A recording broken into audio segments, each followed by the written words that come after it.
What's up, ladies and gents? It's Dominic D'Angelo of AdFreeShows.com, SEScoops.com, and OneTrueSportTV.com. But it's Rumor and Innuendo. It's a Monday. We got some SmackDown to talk about. We got some Raw to talk about. We got a little other stuff to talk about. And happy to do it here with Robert Karpelis, WD Creative_ish.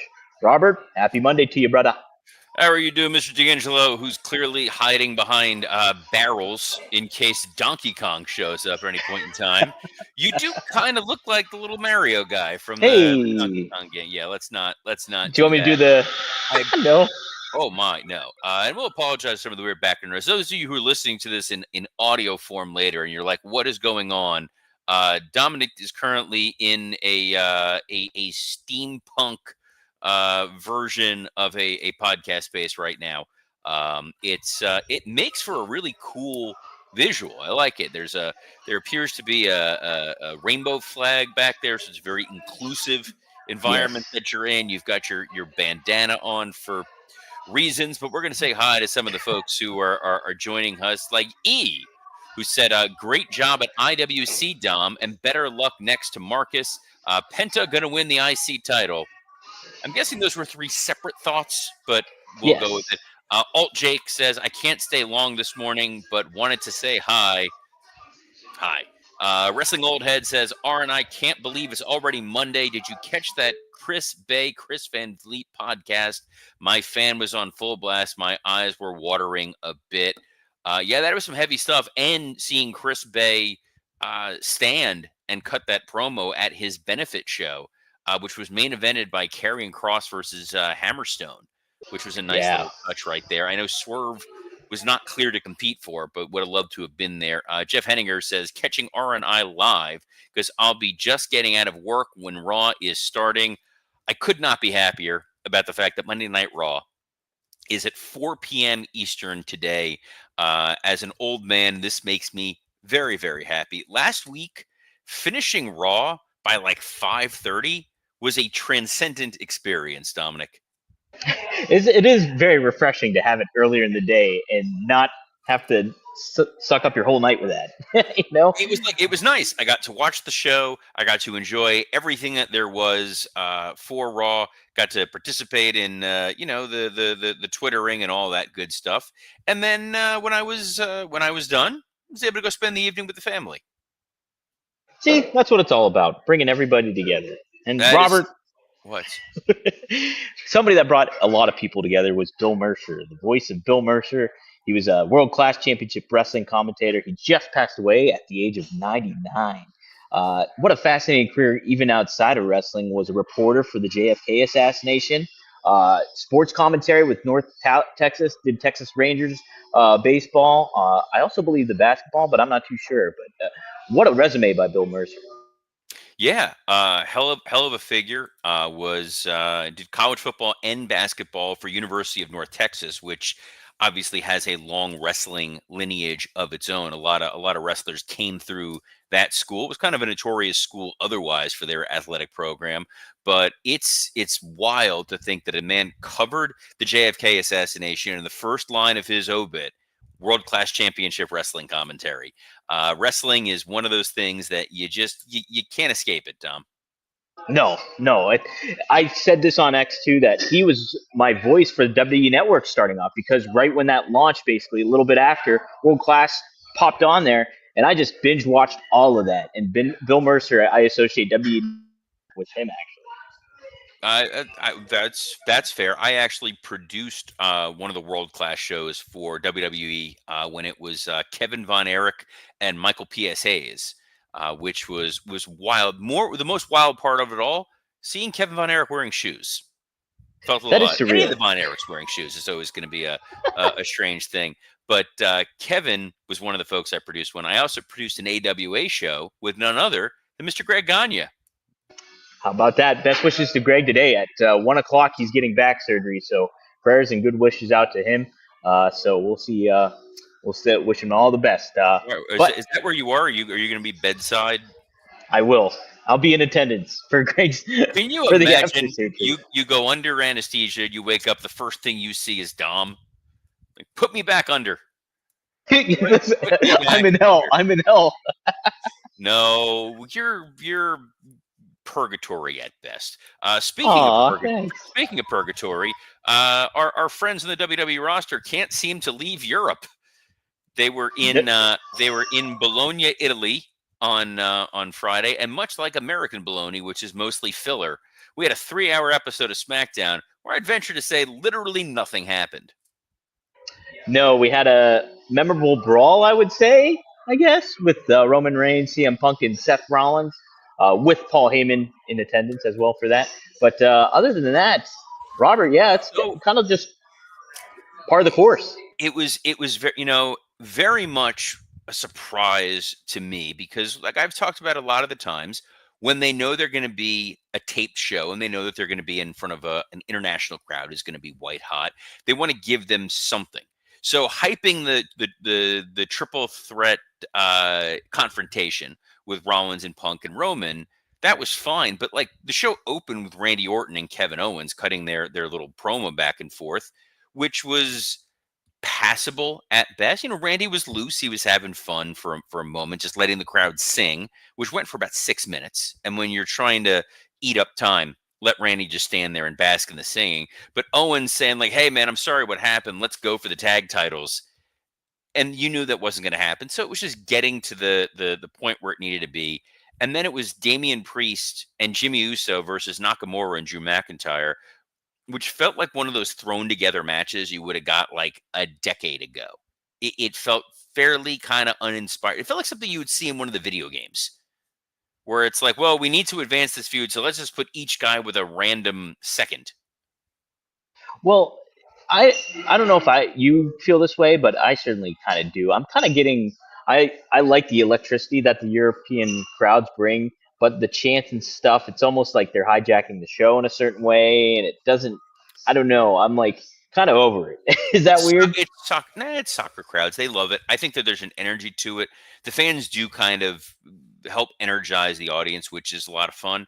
But it can get a little performative on their end. Where that could have been needed was the flat performance of Charlotte Flair and Tiffany Stratton. Much like us, they were in a split screen, but unlike our undeniable electricity and chemistry, they were just totally static. There was nothing exciting about this. This feels like a match on the show and not something of any importance going into WrestleMania. And it takes a lot to tone down the wattage of Tiffany Stratton's star power. Yeah, yeah. Look, the thing is like I do like it when they sometimes do the split screen stuff because it gives it a different element, and it's like, okay, yeah, we're progressing something here, But yeah, I'm with you on this. It did not resonate as well, and I don't know. They got to do a little bit more to heat this thing up a little bit. I think to keep this thing going. But hey, a little bit of Congrats to breaking news from Devin Dowling. yes. On the birth of Dominic Robert Dowling was born this Friday night. Hey guys, my son was born, so congratulations, Mazel Tov to Devin Dowling on the birth of his son. The fact that you're not sleeping right now speaks volumes. You gotta learn to Yes. sleep any moment you can. But exciting time all around, which brought us to Braun Strowman and Jacob Fatu. Yeah. uh, What'd you think of this here, Robert? it ended in a disqualification. So now Braun Strowman is the number one contender for LA Knight's United States title, which means we're going to be getting Braun Strowman versus LA Knight. Devin, what kind of world did you bring your child into that he is going to have to watch this match? Oh, he is a smart man. Devin said he's letting mama sleep. Yeah, that is the smart dad play right there. Any opportunity you could say, hey, you know what, honey, I got this. That's you're gonna win some brownie points, but pregnancy brain's a real thing. She's gonna forget. Oh, Last oh man. show, Claire, this episode, she knows we recorded it at 12:09 Eastern Standard Time. That you were being a good dad, and We have it documented. Documented. someone who was Mhm. not a good dad was so in the way that he cost Jacob Fatu the match. So I guess we're going to continue down this path of the bloodline fracturing and splintering, Dom. Do you like that? Do you like this idea of? I mean, it furthers out Jacob Fatu and probably puts him more in a babyface position than anything else. But yeah, for a trajectory of the bloodline overall, is this a good way to do it? Does this, or do you think there's a better way to kind of implement Roman later on and things like that? I don't love this situation right now, just because I think there was still some mileage in this kind of offshoot bootleg bloodline group. I don't want Solo as a babyface. I don't want Jacob Fatu as a babyface. There is the possibility of moving Jacob Fatu away from them and then have him being a Rock henchman. Yeah, I like that idea. I like that idea a lot. You know, Uh, like you kind of, I do always enjoy the aspects where they tease somebody turning babyface and then they really don't, and they stay with something like that. So we there's some had value. uh, we had Chelsea Green's henchwoman Piper Niven take on Zelina Vega. And Piper got the win, which was a nice little surprise. You know, there was some interference, but when you have a 3-on-1 situation, it wouldn't make a lot of sense for Zelina Vega to necessarily go over. And I doubt we're going to get Vega and Chelsea Green at WrestleMania. A quick programming note: I had said I did record a Patreon talking about the projected WrestleMania card. The audio totally distorted. I went to go back and Really? listen to it. It was all garbled and messed up. Had an issue with the laptop, so I'm gonna have to record another one there. So do apologize to those of you working stiff Patreon folks going, hey, what's the deal? But hey, what was the deal with Jade Cargill and Liv Morgan? Yes, they furthered that situation too with Liv and Jade and Naomi getting involved, obviously. So, are you good with the state of Jade Cargill and what they're doing with Naomi as a heel and everything to that effect, or I is mean, it? look, you're trying, like, Jade getting the loss was helpful, just in the sense of you had to get it out of the way. You can't have her stay undefeated for too long. Liv getting the victory helps Liv Morgan. She's a former women's champion. It's a nice little, feather in her cap. We're advancing this Jade Naomi story, which is another match that it could be on Mania, but I feel like this could be like a SmackDown before WrestleMania kind of situation. Yeah, it's going to be interesting. I could, if I had to venture a guess, I would venture more that it will be on Mania card. I think it could be a good match to have on one of those two nights. I think, and the entrance that Jade would have would be very, very nice too. So I think they could really take advantage of that. It could be nice, or honestly, putting Jade in that kind of situation, it could stink. And speaking of stink, guys, we're going to talk to Hey, you. Yeah, can you not make that noise? That was unnerving. We're going to talk about our friends at Mando. Mando is a whole body deodorant, safe to use anywhere on your body. It's anywhere Jade Cargill can use on her body. So you can think about her body using this instead of Dom's for your own safety and sanity here at noontime.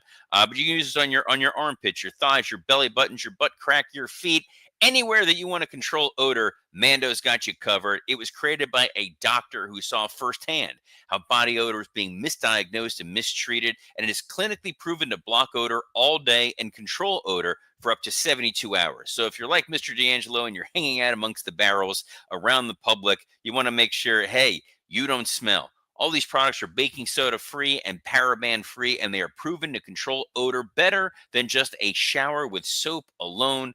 12 hours after a shower, the average man's undercarriage level was about a 5 out of 10. With Mando, that odor level is a 0 out of 10. And guys, if you got a partner, you got a spouse, you got someone who's hanging around who may be anywhere close to where she's going to be smelling you, she's going to be thrilled, and you're going to be thrilled with the Mando starter pack. It's perfect for new customers. Comes with the solid stick deodorant, cream tube deodorant, 2 free products of your choice, like the mini body wash and the deodorant wipes, which will be in my luggage. I'm traveling to Los Angeles later on this week. It's great for travel. More importantly, it comes with free shipping. As a special offer for listeners, new customers get $5 off a starter pack with our exclusive code. That equates to over 40% off your starter pack. Just use code RUMOR at shopmando.com. That's SHOPMANDO.com. Please support our show and tell them we sent you. Smell fresher, stay drier, and boost your confidence from head to toe with Mando.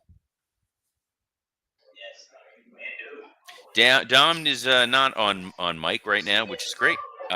He turned off his own microphone, so I'll field the rest. Dom mutes himself. I'll field the rest of this here. We got the Street Profits versus Las Garzas, which was a hell of a back and forth match. This was definitely the best match on the show by far, and a great first outing for the Street Profits. I think the only Yeah. other Dom's back. Can you hear me okay? Yeah. Yes. I love the presence of Montez Ford's like just it's really, really good. There's just so much you can do with that guy. Yeah, Montez Ford is a dude that I've been flagging for a long time as a future world champion. His loyalty to the Street Profits, I think, is part of the reason why we have not seen that. But there's no reason why you can't strap the rocket to him. Another guy they may be strapping the rocket to, we saw a video package. Appears that Mr. Ray Phoenix will be heading his way to SmackDown. Yes, I feel this is like we talked about last week. I think this is probably the best position for him. You have Penta on Raw, you have him on SmackDown, and eventually you can create the intrigue of bringing those two together at some point if you really wanted to. But to have a unique style of luchador on each show, I think is pretty important, and I think really good move and savvy move by WWE. Yeah, not a bad idea whatsoever. We've got him, we've got Malachi Black, seemingly rolling down the pipe. So utilizing some of the talent who came over from AEW, either were in WWE, misused, and left and came back, or have never been there, and make them feel like big deals is really important. And we're going to see that in action in under 4 hours, as we're going to see Braun Breaker going up against Penta. Yeah, are you surprised by this already happening? I would just think that they would build to this towards a Mania match. Again, I think that they are really looking at a limited amount of match space for Mania. And while Braun Breaker and Penta feels like it could be a fun match that could find a spot somewhere on a Mania card, getting the opportunity to do this here on an international stage, give it the time that it probably deserves, they figured, hey, let's boost the ratings for an afternoon Netflix episode of Raw. When it comes to WrestleMania, they're really only going to probably have slots for 6, 7 matches a night. And we still have not announced, well, I mean, they seemingly have announced a Drew McIntyre Damian Priest match. We've now got this triple threat men's match teed up there. They're probably going to go forward with AJ Styles and Logan Paul, which has not been made official yet. So there's a lot of balls in the air, a lot of people who have not necessarily settled into a Mania match. So yeah, let's get this and see what happens. Maybe we'll get a return match at WrestleMania, or maybe their fear is a still somewhat not fully proven Braun Breaker going in there with Penta, who can be a bit of a wild card. Maybe putting him in front of 70, 80,000 people for their first match together might not have been the smartest idea. So let's test it out here, and what'll be a very forgiving Glasgow crowd. Yeah, I think that's a great point. I think WWE would miss out not having somebody like Braun Breaker on their card. It just kind of continues to further elevate him and make him feel like the big deal that he's on trajectory to be. So I hope in some form or fashion they incorporate him on the card, even if it's not against Penta. But I think that's a good point of like, hey, yeah, Penta's, his different style. He's not necessarily known for his, well ring awareness when it comes to certain things. So kind of makes sense to maybe Yeah, do a just litmus test to here put in into Glasgow. perspective, last year, 2 nights of WrestleMania, there were 7 matches a night. Yeah, So, that's true. you've got to kind of adjust a little bit and rethink of how we view Mania. And as of now, there's 6 matches that have already been announced. Right, yeah, So and you've still got and that's 6 matches. That's not including the Drew McIntyre Damian Priest match that we know is going to ultimately wind up happening. You've still got the tag title situation for Raw and SmackDown, Intercontinental title situation for the men's and women's side, U.S. title for the men's and women's side, plus, like I said, that AJ Styles Logan Paul situation. So a lot of potential matches that we are going to see there. We'll get some more answers, most likely during this episode of Raw tonight. One of the questions that is lingering for this episode is who will be the mystery man, Dom? who could it be? I'm not sure. There's the note that Well, Jeff you got to see. Cobb is on That the was me. Indiana That roster. was me trying to tee up the match itself, so that everybody Oh, knows what the preview is. oh yes, absolutely. So Jey Uso, yes, will be tagging up with a mystery partner against A Town Down Under and Grayson Waller and Austin Theory. Do you venture any guesses here, Robert? I of think who there's Jay could be tagging with. there's two names that come to mind. First was a guy who I would have predicted already, and then he actually came back to a house show over the weekend, and that's Sheamus. Oh, WWE has never been great when it comes to geography, and even though they're in Glasgow, they're like, well, that's basically Ireland. So let's just put Sheamus out there.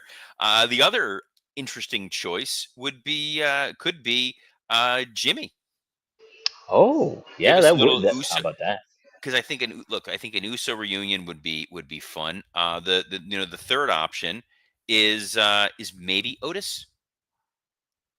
But in all honesty, whoever that other person is, the reason why I think this is the reason why Jimmy was the most intriguing in my mind is that person has to absolutely get murdered by Gunther. Yeah, yeah. Hmm. This story has been pretty flat since WrestleMania, since Royal Rumble, and Triple H tweeting out over the weekend that this is the Entertainer versus the Destroyer. Not a great vibe for this. So whoever it is, I see someone in the chat. It looks like Dre Owens is suggesting it's going to be Joe Hendry. Ooh, do you You know, believe I mean, say his name, and he he might emerge. that Whoever would be again, interesting?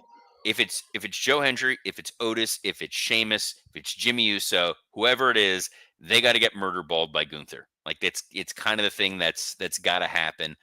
We're also getting Lyra Valkyria versus Raquel Rodriguez.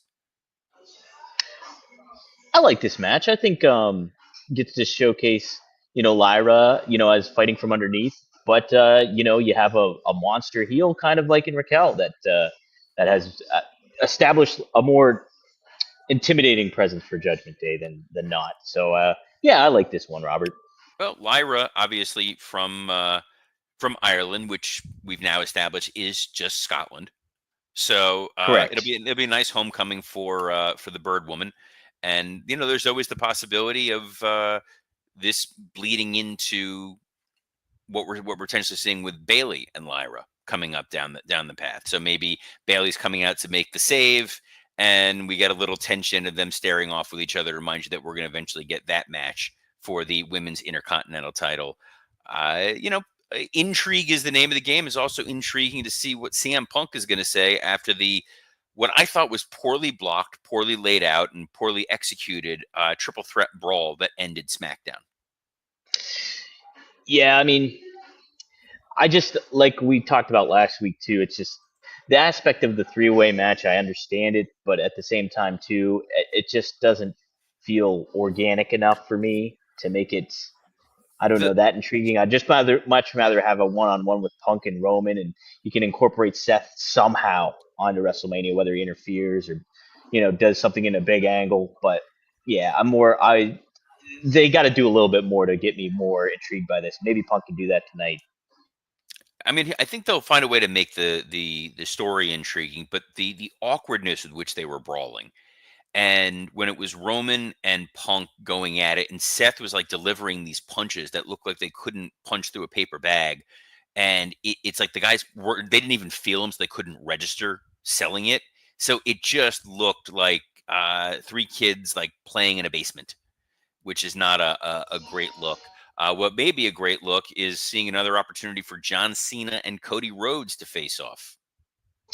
Yeah, so, I mean, maybe we'll get some more context behind Cena's relationship with The Rock and Travis Scott. Maybe we'll get some more stuff behind there. Uh, it'll be. I'm curious to see what Cena has to say. Most importantly, and like I said, the promo obviously memorable and I think good. Just didn't resonate with me as big as it did with other people. But it'll be interesting to see if Cena can get me further engaged into this new heel persona and what he does to kind of cultivate that even more. It is that very tough thing of wanting to continue to build intrigue without giving too much away. You don't want to give away physicality between Cody and Cena. You don't necessarily want to give away the full story of why John Cena has aligned with The Rock. We know Rock and Travis Scott are not showing up to Glasgow. All due respect to our friends over there in Scotland, Ireland. But uh, Wrestling Old Head says Travis Scotland. Thank you. Thank you, I Dom, like for that. putting that up there. Yep.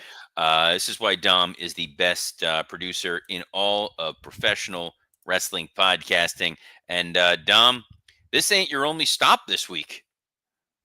Oh no, no. Tonight, RVD and I will be going live at 9:15 p.m. during Raw. Oh no, not during Raw anymore. How Jeez, I'm about that? begging you to pay attention to the show. We literally just talked about that Raw starts at 4 p.m. Eastern.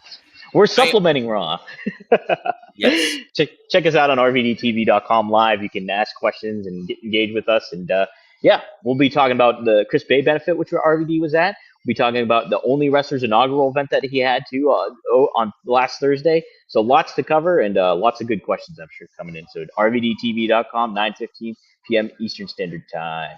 Robert, yes, I'm excited to see what you got for the something to sports entertainment with. But you had a really good episode too of Working Stiff. Yeah, myself and Scott Chaplin had a great time with Mike Lawrence talking last week, and then we did a bonus Patreon. Another little schedule change is Scott and I are going to be recording tomorrow for Working Stiff, as I will be traveling in the later portion of this week, Thursday and Friday. So Dom will be either a co-host or he's just going to draw a picture on one of those barrels and talk to it.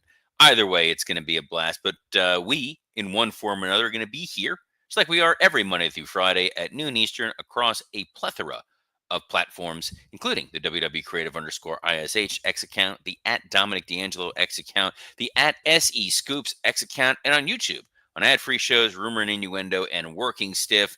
Dom, it's always a pleasure, no matter where you are. So on behalf of the barrel to my not a barrel, Dominic D'Angelo, I'm Robert Karpolis. Best of luck in your future endeavors.